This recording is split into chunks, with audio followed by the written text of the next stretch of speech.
Player ratings then, Everton 2, Arsenal 1 at Goodison Park. Yes.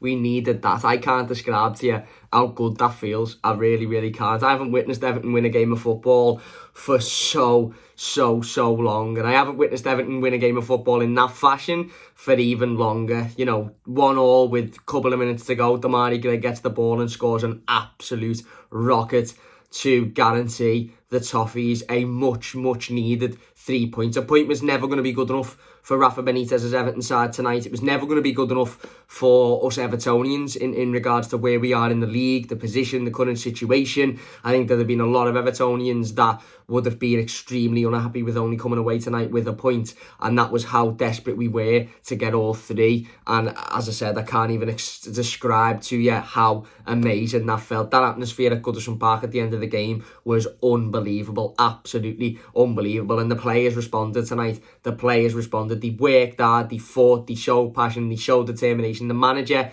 got the substitutions right, in my opinion. Yes, Alex Iwobi come on and didn't really do an awful lot, but the decision to bring Andre Gomez on and make it a 3 in midfield was the right decision. Andros Townsend at the time wasn't really doing an awful lot, and we needed that extra help in midfield. And lo and behold, what we've been saying for the last week, 2 weeks, 3 weeks, play a 3 in midfield. He plays the 3 and it works. Absolutely over the moon, as I said. Richarlison, best game in an Everton shirt for a long time. Damari Gray, unbelievable tonight.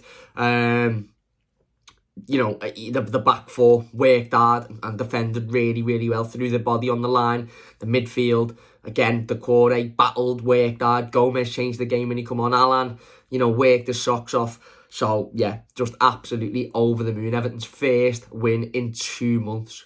First win in 2 months. And I can't tell you how important that win is for this football club. As I said in the instant match reaction, it doesn't fix every problem. And I get there'll be some people saying, Cam, don't let it cloud you. There's still big issues at the club. There is. But for 90 minutes then, I just wanted to be reminded of what it's like to love this football club and want this football club to win. And that's all we want, whether you agree with certain things or whether you disagree with them. All we want, every Evertonian on the planet, all we want is for Everton to be a success and for Everton to win games of football, and that's exactly what we did tonight. Anyway, let's get straight into it. Jordan Pickford, England's number 1. I'm giving him an 8.5 today. Don't think there's much he can do for the goal. To be fair, I think it was poor defending on Seamus Coleman's part, if I'm being honest with you. But overall today, I thought his distribution was really good. There was a couple of times when he got the ball and he pinged it out and it was, put to the feet of Richarlison or Damari Gray or whatever it was aimed towards. Didn't really have an awful lot to do, to be fair. Arsenal didn't really threaten us. They had one chance towards the end of the game where Aubameyang, hit it wide. They had another one which hit the bar, which I think... it hit the post, which I think maybe Jordan Pickford could have come over and covered. But again, he could probably say, well, I did cover it. It wasn't going in, so I couldn't have done much more. But I thought he was really solid today. I thought he was really solid. He certainly wasn't the busiest of the both goalkeepers. But for the most part, what he needed to do, he done well. He come out, he caught. As I said, he didn't have an awful lot of saves to make, to be fair, but he done well, so he's getting an 8.5. Seamus Coleman is getting an 8 today. Best game in an Everton shirt for a while. Certainly, I think the hardest working game in an Everton shirt in a while. And it's difficult to say that because some fans would argue that Seamus gives it 110% every time he's on the pitch. And look, maybe he does. Maybe just sometimes he isn't good enough, even given 110%. But there was a couple of situations today where I felt that, he really sort of... he rectified mistakes that he's made. He made the mistake for the goal, as I said, letting the cross come in. You shouldn't be letting the cross come in there. And okay, defensively, maybe the back line could have done a bit better, getting to Ødegaard before he had a go, before he had the shot. But ultimately, that cross shouldn't be coming in. But there's one moment that just boosts Seamus Coleman's score for me. And again, he deserves all the credit for this. And I don't know if you've seen it. There was a point in the second half. I think it was at 1-1 with, again, a couple of minutes to go before, extra time. And I think Ødegaard come into the box and cut him on his left foot. Completely sold Michael Keane. And he was through one-on-one with Jordan Pickford. 7-8 yards away from Jordan Pickford. All the time in the world to get the shot off. I think Ben Goffy had gone in as well, but he hadn't quite made the challenge. and Seamus Coleman come flying out of nowhere and made a brilliant tackle, and his shot ultimately was blocked and it ended up being cleared from that point. And it's moments like that for Seamus that we want to see. We don't want to see you coming out and, apologising after games or holding your hands up or arguing with fans. We want to see you giving that extra 5, extra 10% on the pitch. Throw those tackles in, throw your body in the way, put your body in harm's way. If you see a potential shot, don't worry about where your position is. Go and throw yourself in the way of it if nobody else is going to. And that's what Seamus did today. Ben Goffy did it as well on a couple of occasions, but Seamus done it at such a vital moment in the game. And I remember thinking to myself, that is absolutely massive, that tackle. That could be the difference between Everton kickstarting our season now, or being back in the dumps again if the guy had got the shot away and put it in the back of the net. It was an absolutely amazing challenge. And as I said, Seamus today for me, I thought worked really hard. There's a couple of times that he won the physical battle. He made a couple of good tackles as well on that right-hand side. I just thought, for the most part, other than the goal, I thought he worked really hard today. So he's getting an 8. Michael Keane next to him. I'm giving Michael Keane an 8 as well. I don't know if anybody else agrees with me, but I thought Michael Keane was fairly solid. Obviously, he started the evening next to Yeti Mina. That changed fairly quickly when Yeti Mina had to go off. Again, don't know what is going on with Everton's medical team. A, why is he starting if he's not fully fit? B, if he is fully fit, why is he getting an injury that quick into a game? But anyway, Michael Keane started next to Yeti Mina, and obviously Mason Holgate come on. And whilst he didn't have an awful lot to do, as I said, Arsenal weren't very good going forward. Let's be honest, they didn't really have much at all, other than moaning at the referee to try and, give them free kicks and penalties. They didn't really have anything. But to be fair to Michael Keane, everything that come his way, everything that he had to deal with, he dealt with. And it was similar in the game against Liverpool as well. It's weird to say, even though we lost 4-1, I thought Michael Keane was all right last week against Liverpool. Again, he sort of was just doing the basics. He wasn't trying to do anything out of his realm, anything out of his capability. He just sort of did the basics. And he did that again today. Everything that come to him, he calmed it down and he just did what he needed to do. And sometimes that was hoofing it, and sometimes that was playing it. He had a couple of times when he drove the ball into the opposition box, and he was unlucky to have been intercepted. But he looks like he's playing with confidence at the moment, Michael Keane, and I thought he had a really good game, so he is getting an 8. Yeti Mina is going to get a 6.5. Yeah, he didn't really have much of an impact, did he? When he was on the pitch, he done well. He won a couple of headers. He played the ball well when it was passed to him, but let's be honest, he wasn't really on the pitch long enough to give him a proper mark. Really disappointing with Yeti Mina. He's certainly a player to have a discussion about in a different conversation and on a different day, because he's so good on his day, and he is our best defender. He is. You could see even in the opening 5 or 10 minutes how much more comfortable everybody was with the fact that he was on the pitch, and how much more of a nuisance he is to opposition players. But the reality is, the money that he's on, the fact that he spends a lot of time on the injury table and the treatment table. He's only just come back after 2.5, 3 months out. He lasted 15-20 minutes, something like that. His contract is up very soon. The club might be looking at it thinking financially, okay, he's still quite relatively young in regards to his age, only in his mid-20s. But again, with the injuries, if you can get maybe, I don't know, some money for him, maybe the club will look to sell him. I hope not, because I absolutely love Yeti Mina. I do. I think he's brilliant. I think he's an unbelievable character around the dressing room, which is needed, massively needed in football. And I think defensively, when he's fit, as I said, he's our best defender, without a shadow of a doubt.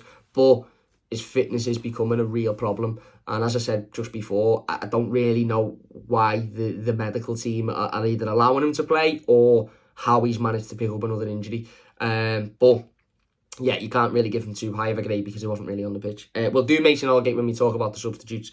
Ben Goffy is getting an 8.5. Obviously, he was asked to fill in at left back this evening. We don't really know why Luca Dean wasn't involved. We've been told that it wasn't through injury, which would leave us to assume that he was just dropped. Now, if he was dropped, why was he dropped? Was it because of performances? If it was because of performances, surely he'd be on the bench. Personally, it sort of screams like there's been some form of fallout between Luca Dean and the manager. And if there has been, then let's hope they can sort it out, because ultimately Ben Goffy did well today, and we'll talk about him in a second. But ultimately, Luca Dean, given, I understand he hasn't had the greatest start to the season, and I understand he hasn't been particularly brilliant in recent weeks, but he is our only left back. there's not even a conversation to be had. We haven't got another left back at the football club, and okay, Ben done really, really well, and has done well on a number of occasions when he's had to step in, but he isn't a natural left back. Luca Dean is a natural left back, and Luca Dean's ability to cross the ball into the box, his ability to, put those balls in that ultimately when Dominic Calvert-Lewin is back in the team will be needed. I think they need to sort that situation out. Whatever it is between Dean and the manager needs to be sorted out ASAP. But Ben Goffy, for me, as I said, is getting an 8.5. Considering he was asked to step in at left back and do a job against some of the quickest and most talented young players in the league that Arsenal have got at their disposal, the likes of, Saka, Ødegaard, of course. They had Lacazette in there. They brought Aubameyang on. I know Smith Rowe obviously didn't feature, but considering the pace and the ability that Arsenal have got in that front line, I thought Ben Goffy done really, really well at left back. Got caught a couple of times, but he made up for it. As I said with Seamus Coleman before, he made an absolutely unbelievable challenge to deny. I can't remember who it was who had the shot, but he come across. He made the brilliant challenge. He made a brilliant challenge on Tomiyasu in the opening 10 or 15 minutes, which just lifted the crowd. He made a couple of really good runs down that left-hand side as well. Okay, his final ball at the end of it wasn't brilliant, but he still made the runs. He still was getting involved. He was trying to make things happen, and he was almost trying to show that he is capable of having some form of attacking side to his game. He's capable of going past the halfway line and being able to get back. And that was what was important today. I thought his performance was really, really good, in my opinion. So he's getting an 8.5. Alan is getting a 7.5. Decent performance for me. Alan, ran round, worked hard, lost the ball a couple of times and got caught out for pace a couple of times as well. But massively improved when Andre Gomes come on and we moved to a 3 in the midfield. Who would have thought? Not like we've been saying it for weeks. But no, he was winning the ball. He was tenacious. He was battling. He was working hard. He was running his socks off. And he lifted when the crowd lifted, as you would have expected. When the crowd lifted, he got up and he lifted himself and he carried on and he played through. I think he was sort of shattered with about 20 minutes to go, but he still managed to play through it. Abdoulaye Doucouré is getting an 8. Again, marginally better than Alan, I suppose. Obviously, as I said, when we moved to a 3 in the midfield, he was able to sort of move forward and play in that, attacking style role, that box-to-box, and he got himself into some good attacking areas on a couple of occasions. It was just unfortunate that nothing come of them. But again, as I said, worked really, really hard today, battled in that midfield, won the ball back a couple of times, and just made himself a problem for Arsenal. He is our only midfielder, Abdoulaye Doucouré, who can run around and has got the athleticism and the pace and the ability to do that running. So it's vitally important when he's on the pitch that he's giving that, and he's giving us something and he's causing problems to the opposition. And I think he did today. I think he worked really hard. I think every time he was on the ball, he done well. His movement was good. His work rate was good. So he's getting an 8. Anthony Gordon then. Anthony Gordon's going to get a 7.5 for me. Worked hard. Worked really, really, really hard. There's absolutely no doubting that whatsoever. Didn't stop running around until the moment his number come up and he had to go off. Final product wasn't great. End ball wasn't great. He did see a lot of the ball this evening at Anthony Gordon, and the product at the end of it wasn't particularly what we needed, but you can't fault the lad for his effort and for his ability, and you're seeing at the end of the game, he ran straight back on the pitch. Even though he'd been taken off, he was probably sitting there warm, ready to sort of get in the shower and get home. He still ran on that pitch and made sure to celebrate in front of the Evertonians. He's an Evertonian, Anthony Gordon, and some will say that's not good enough. It's not good enough just being an Evertonian. You've got to be technically good. At the moment, where we are in the league, our form, with the current squad, with the current issues at the football club, being an Evertonian and working hard is good enough at the minute. Mightn't be down the line if we're challenging for titles or Champions League places, but that is a long, long, long way down the line. So at the moment, players that are willing to run round and battle and fight and not stop from minute 1 to minute 90 and give it 110%, are good enough, and Anthony Gordon is one of those players. And as I said, final product wasn't great today, end ball wasn't great, but he worked his bollocks off, and I commend him for that. Andros Townsend's getting a 7, very similarly, to be fair. Very similarly. Ran round, final product wasn't great today. Obviously went off for Andre Gomes, which I think changed the game. But, ultimately he still worked hard, got about the pitch, put a couple of good tackles in, put the odd ball into the box, never really come of anything. But, ultimately he was getting involved, he worked hard, and, as I said, the passion and the determination was there, I think, from Anzo, so he is getting a 7. On to my two. Damari Gray, 10. Simple as he's getting a 10. You can call me, you can say I've gone off the unbiased ratings. Damari Gray's getting a 10. The lad has not only scored an absolute worldie to win it for us in a must-win game, but he did it 5 minutes earlier, and it was a really good save by Ramsdale to be tipped onto the bar for Richarlison to get it. Again, his effort today was impeccable. He worked hard, he didn't stop running around, he didn't stop trying to create chances, and sometimes he didn't come off, and that's fine. I've got no problem with forward players taking, trying to create chances, and sometimes they've not, they're not coming off, as long as they pick themselves back up and they go again and they try and create another and they try and make something else happen and they work harder and they continue battling and fighting and showing that. And that's exactly what Damari Gray did today. If it didn't come off for him, he got back up, he picked his head up and he went again and he tried to make it happen. There was a couple of really good balls that he played in, and he played in and around that, Arsenal defended well, or, it was ended up being ruled offside like everything else was today. But as I said, his work rate was impeccable, and do we even really need to talk about how unbelievable his goal was? As I said in the instant match reaction, I feel like turning up at Bayer Leverkusen's head office and just saying sorry, because we have absolutely ripped them off massively for Damari Gray. 1.5 million for that lad, who's that technically good. Unbelievable. A world-class strike, an absolute world-class strike, and you could see by his celebration how much it means to him, how much he cares. This lad loves Everton, and we love him. An absolute unbelievable finish from an unbelievable footballer, and he is quickly becoming a fan's favourite. Damari Gray quickly becoming a fan's favourite, and that's because of his work rate, his determination, and the fact that he's one of very few players in this Everton team who isn't afraid to get his head down and run forward and try and create something. And he also, as shown today, isn't afraid to let a shot go if need be. There's been other times where other players wouldn't have shot from there. They tried to drive it into the box or tried to put a cross in and nothing would come of it. But he was confident that if he wrapped his foot round that shot, it was going in the back of the net, and that's exactly what happened. A world-class strike that even an England number 2 couldn't get anywhere near. But no, absolutely unbelievable strike, unbelievable footballer. I love him. He's getting a 10. On to another fan's favourite then, Richarlison. He gets a 10 as well. There you go, 10s all round, he gets a 10. The reason being is that that's the best game I've seen Richarlison have in an Everton shirt for a long time. And not only because he scored, and not only because he had 2 other goals marginally offside that if he was wearing an Arsenal shirt would have probably counted, but his work rate today, his determination, it's always there with Richarlison. You'll never ever be able to sit here and say, oh, Richie didn't work hard today, didn't look interested. He always looks interested, he always looks like he wants to win, he always wants to battle. But I think the offside goal, strangely, the first especially, and then the second, they almost give him this sort of newfound determination, as if to prove VAR and the referee wrong, as if to say, well, okay, you're disallowing that one, I'll go and get another one, and his effort, his passion. There was a moment in the last couple of minutes, we were 2-1 up, we were defending, and I can't remember whether it was Holgate or Keane, just volleyed the ball up, and fair play to them, because it was bouncing around our box and we needed to get rid of it, volleyed it up,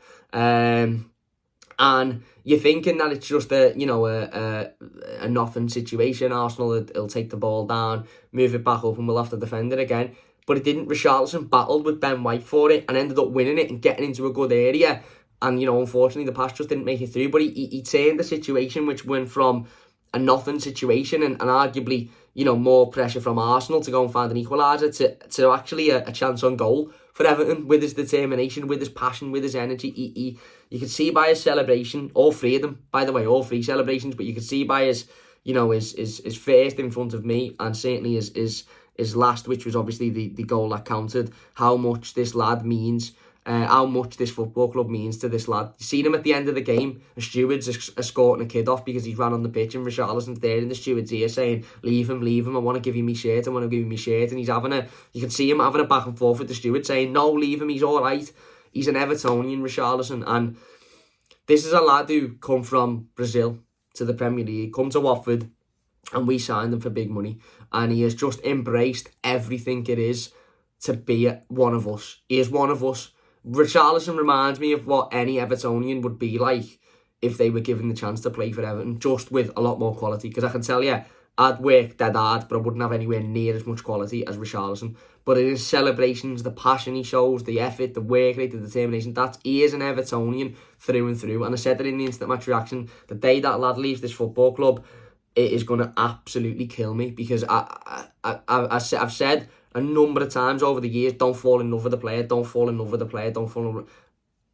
I can't help it. I can't help but just admire everything that Richarlison is, because he's not an Evertonian by birth, he's not a Scouser, he's not grown up in a family full of blues, this, that and the other, but he's come to the football club and he's not just embraced it by working hard and becoming a fan's favourite, but he shows that he genuinely cares. He genuinely cares about this club. He genuinely cares about doing well, about scoring goals, about winning games for us. That's all he lives for, Richarlison. That's why he wanted to go to the Olympics. That's why, he wants to go away with Brazil. That's all he lives for, is to win games of football and to work hard. And as I said, I can't even describe how much I love the lad. He's amazing. So he's getting a 10 today. Really good goal as well. Obviously, Damari Gray's shot is excellent, but he's aware to get to that, to get to that rebound and put it in the back of the net. Onto the substitutes then. Andre Gomez, 8.5 today for me. 8.5 for Andre Gomez. Changed the game. Absolutely changed the game when he come on. Now, yes, I think a large reason for that is because the manager changed the 2 or 3 in midfield, as I said before. But individually, you've got to give Andre Gomez a lot of credit, because ultimately, at the end of the day, he come on, and it wasn't just the fact that we changed the 2 or 3 in midfield, because we could have changed the 2 or 3 in midfield and he could have been absolutely useless and not done anything, but he didn't. We changed the 2 or 3 in midfield and he was working hard, he was using his body. Yes, he hasn't got an awful lot of pace, but he made up for it today with where to put his body, where to put his feet. He was bringing us forward, he was driving us forward, he was pushing us for that, that second goal. He had a pivotal part to play in the winner, which again, bringing us forward, driving us. He was very forward thinking today. I've been critical of Andre Gomez in the past, picking the ball up and thinking go backwards, but there was none of that. There was none of that today. Every time he got the ball, it was just, I'm going that way. And maybe that was because he was more assured that he had, the Corey and Alan behind to do that defensive work, and he was allowed to play in that sort of further forward role. But for me today, I thought he was brilliant when he come on. Absolutely brilliant. Changed the game. His strength, his passing was spot on. His ability to bounce players off, his football and brain, Andre Gomez, is very, very good. It's just been a question of whether or not he's physical enough and quick enough to be a success in the Premier League. I don't think anybody has ever questioned his talent or his football and brain, because you can see it's there, but sometimes it's just not quick enough or he's just not alert enough. But today he was excellent when he come on. And again, fair play to Rafa Benitez. I've criticised him for the substitution before. He got that one right today for me. Mason Holgate then. I'm going to give Mason a 7.5, to be honest with you. Again, I thought he done everything he needed to do really, really well. There was a couple of situations where the ball was bouncing and it was sort of, well, what's going to happen here? This looks like a bit of a sticky one. And instead of trying to take it down and do 25 step-overs in a Cruyff turn like we've seen from Mason in the past, he just put his foot through it. And I've got no problem with that. I've got absolutely no problem with defenders feeling a little bit of pressure and just volleying the ball into the stands or volleying it up the other end of the pitch. No issue with it whatsoever. If Seamus Coleman had done that on Wednesday against Liverpool, then we mightn't have lost that game as easily as we did. So yeah, as I said, I thought he'd come on, he'd done well, he held his own, he was professional, nothing stupid, nothing silly, no issues, and I thought he had a decent game, so he was getting a 7.5. And then Alex Iwobi can have a 7 as well. Probably should have scored at the end of the game, to be honest, to make it 3-1 and completely, kill it off. He had a one-on-one opportunity that he hit straight at the goalkeeper. But yeah, he come on, he had a shot on target, and we won the game. So, yeah, there you go. He wasn't on for an awful lot of time, and he didn't have a massive impact on the game, but he worked hard. He ran around a little bit, and, yeah, as I said, he was probably unlucky to not get a goal himself. It'd been nice for him to get a goal, because it would have done him a lot of confidence, I think, especially against his old club. It would have done him a world of confidence, but ultimately, look, it wasn't to be. Let's hope that, again, it'll be on another day. But there you go. They are the player ratings. Let me know your thoughts in the comment section down below. An unbelievable performance and an unbelievably well-needed win. Well deserved, but so needed. I can't even explain to you how important those 3 points are today. If you've enjoyed this one, please do leave a like. Don't forget to check out the instant match reaction that is live on the channel now. Just my initial thoughts and feelings on the game overall. If you've enjoyed this one, please hit that thumbs up button. If you're new, don't forget to subscribe. We'll be back with the live game review, maybe Wednesday, because I've got a bit on tomorrow afternoon. But definitely Wednesday at the latest. And yeah, big thanks for watching. Leave a like if you've enjoyed, subscribe if you're new. Get in, up the toffees. There's loads of issues at the club that we know of, but let's just be happy that we've won a game of footy, because we haven't won many this season, and we certainly haven't won many in the last 2 months. In fact, we've not won any. So get in. Big thanks for watching, and we'll see you soon.